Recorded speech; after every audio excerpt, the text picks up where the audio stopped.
Those that are here from here but don't come out sometimes, welcome. What started this event was Crystal and I went to a chamber luncheon and they were talking about the eclipse. I know this is not typically the weekend that Buck had his conventions. His usually happened in June, usually along the last weekend of June. Well, that would not be a good thing around here for us because it's hot. And I don't do hot, Crystal don't do hot, so people don't do hot too good. So we were fortunate enough that the eclipse was happening, so that already caused extra people. And I know I saw him somewhere. People have asked, who do we attribute some of the funny stuff around town to? I will tell you, thank you, Ron. I finally found him, Ron Grafe. Want to give him a big hand, him and his grandsons and anybody else that helped him. The UFOs, anything that's around town, the ET, all of that, he's been on with us since day one. The day he called me and he said, I need to talk to you. I've had a UFO land in my yard. And I was like, oh Lord, what have we done? It's already starting. So anyway, that being said, we have a gentleman here in our town that as a boy spent time, and I'm gonna let him tell you about that, with his mom out at Buck's Ranch. So without further ado, Mr. Kenny Smith, brother, AKA Buck Nelson, come talk to us.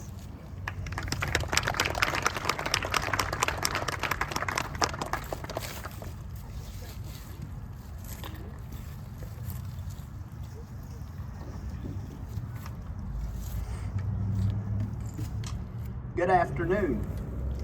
I've been invited here this afternoon to share with you just some of my experiences in traveling to Mars, the Moon, and Venus in a spaceship. But first, a little bit about myself. I was born April 19th, 1895, and it was near Denver, Colorado. And I spent my growing up years out there working on a farm. And then as time went along and I got older, I worked on many of the big ranches and became a top hand at that for several years. And then I moved to Los Angeles, California, and I became a policeman out there and did that for a while and tired of that, so then I started traveling over the United States. I think I visited every state in the lower 48, and tired of that, I came to Mountain View, Missouri, bought 80 acres out on NN Highway that was then a gravel road, and I bought a small sawmill and I started cutting logs, farmed some, and then started sawing ties. And my first contact with spacemen was on July 30th, 1954. I was sitting in my living room out there and the radio started going crazy with static and popping and cracking.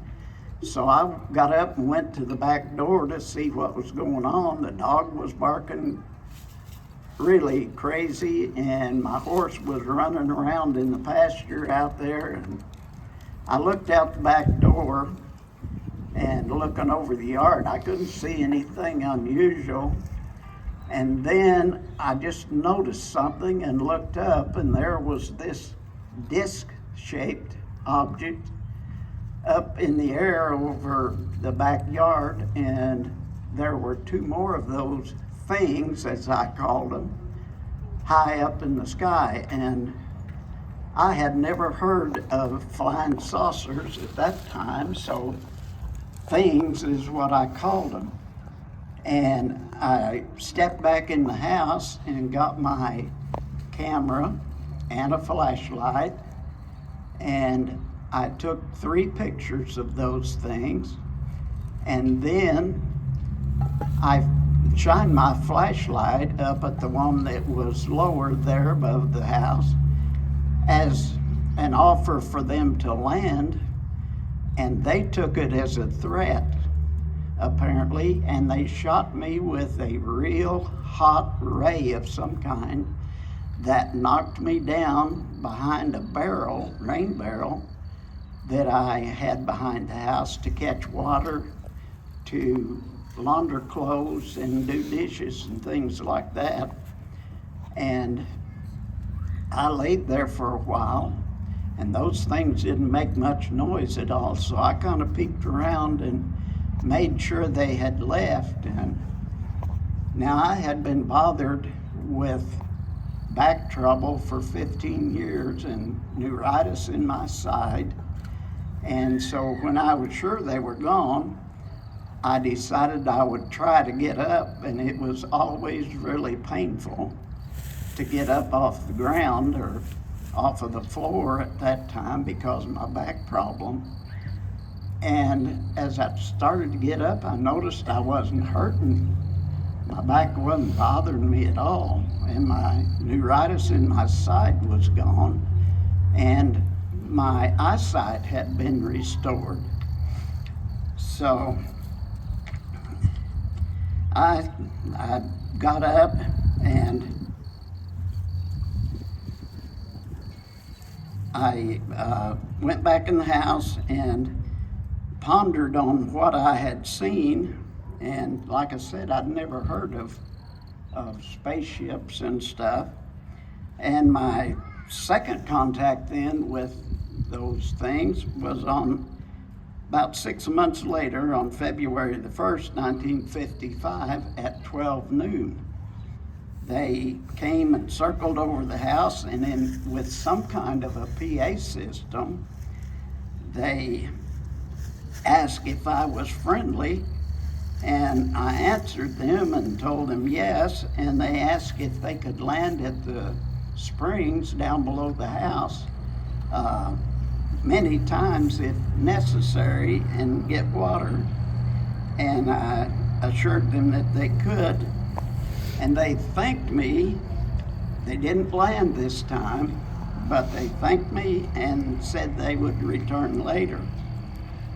Then my third contact was about a month after that, on March the 5th, 1955. I was sound asleep, and I heard a knock at the door, and I got up and answered the front door, and there were 3 men outside, and I invited them in. And the first one was called Bucky, an Earthman who had lived on Venus for 2 years, and he was 19 years old. Second man I wasn't given a name for him or an age, and the third man was Bob Solomon, and he was 200 years old. The next then was Big Dog Bo, and he weighed 385 pounds. Now you all might find that a little hard to believe, but I have been investigated by the FBI over a long period of time, and they have never proven that anything that I've said was a lie. Also, there were 2 officers from the Air Force that came to my house 3 different times and questioned me at length about the stories that I was telling. And finally, the third time, after the last question, one of them looked at the other, and he said that he has been there, and they both nodded their heads. They stayed about an hour this time, and they were interested in all the things in my house, and they saw my battery-powered radio. And at that time, battery-powered radios had a huge battery on top of the radio. And they asked what that thing on top of the radio was, and I told them it was a battery that supplied power to it. And they looked at each other, and one of them said, with all of this power in the air above us, why do you need a battery? We have power overhead, and we plug everything into our radio for power. There was a picture of Christ on the wall, and they just sort of skipped by it, and I said, doesn't that picture of Christ mean anything to you? And one of them said, well, we understand, but you don't. And so, as I said, they were staying about an hour, and they decided to leave, but they promised me a trip into space when they came back if I would tell the world about what I did and what I saw. And they returned about 3 weeks later on March the 22nd, 1955, again at midnight. And they announced over the PA system again for me to get ready to go, and they wanted permission to get water out of the springs, and I gave them that permission, and they left. And a day or two later, I was down by the spring, and I noticed that there had been 12 rocks placed in a circle down there by the springs. And I thought, I wonder what that means. But anyway, a month later, the fifth contact on April 24th, 1955, they came and said it was time to go. They came to the house. They had landed down by the spring, and they saw a pair of overalls hanging on a nail on the wall that had been laundered, and they asked me to get those and put them on, as they thought there wouldn't be anything in the pockets. And they also told me that I couldn't take my watch along because everything would get magnetized and it wouldn't tell the time anyway. So I said, okay. I left food for my cat that I had named Crazy, and my horse was out in the pasture, and there was plenty of grass for him to eat. So we got down to the spring where they had landed, and they wanted to know if I would copy down the 12 laws of God by the light of the moon and the stars and the light coming from the spacecraft door. And I said, sure.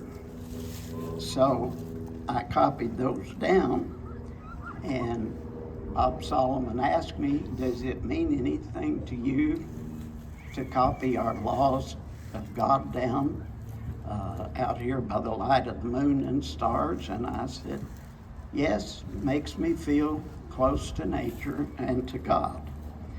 So I'm going to read off to you their 12 laws of God, and they're basically like our 10 commandments. Number 1 is love your maker, God. Number 2, thou shalt not kill, and that includes in accidents and war. 3, love your neighbor. 4, let your light shine before men, and all will see your good works, and it will be an honor to you and your maker, God. 5, thou shalt not commit adultery. 6, thou shalt not steal. 7, thou shalt do as thou wishest to be done by. 8, no other God shall be before thee. Number 9, do not take the name of God in vain. 10, honor your father and mother. 11, your body is God's. Do not misuse it in any way. Do not eat or drink anything that is not food. Use nothing to harm the body, either inside or out. Wear nothing on the body that harms it or is of no use to it. 12, God made the heaven and the earth, and we must give him thanks for what he gives us. After the copying of the 12 laws of God, we washed the dogs in the spring, and then we loaded up into the spacecraft. Bob Solomon asked me if I would like to fly the spacecraft, and I said, I can barely drive my old pickup into Mountain View, but if you think I can do it, I'd like to try it. So he showed me the two buttons to push to lift off and get airborne, and that went okay. Then we got up in the air, and he said, now you can fly it. You can't do anything to harm it. You can push any buttons on it you want to push.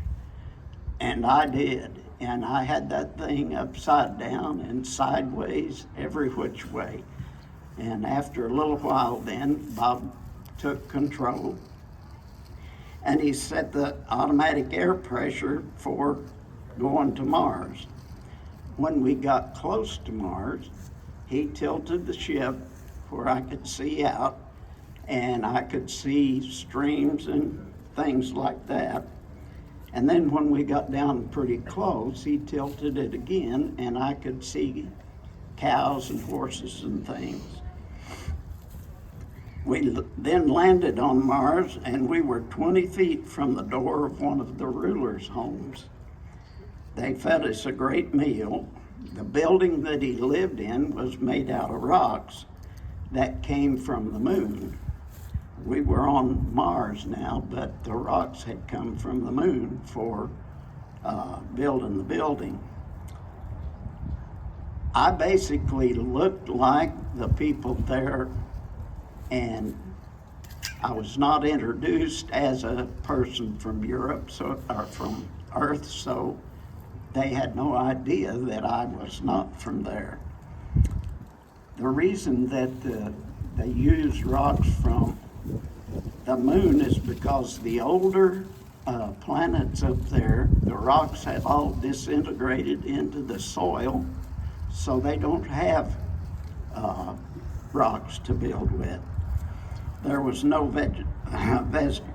vegetation there, but there was water from the snow in the mountains.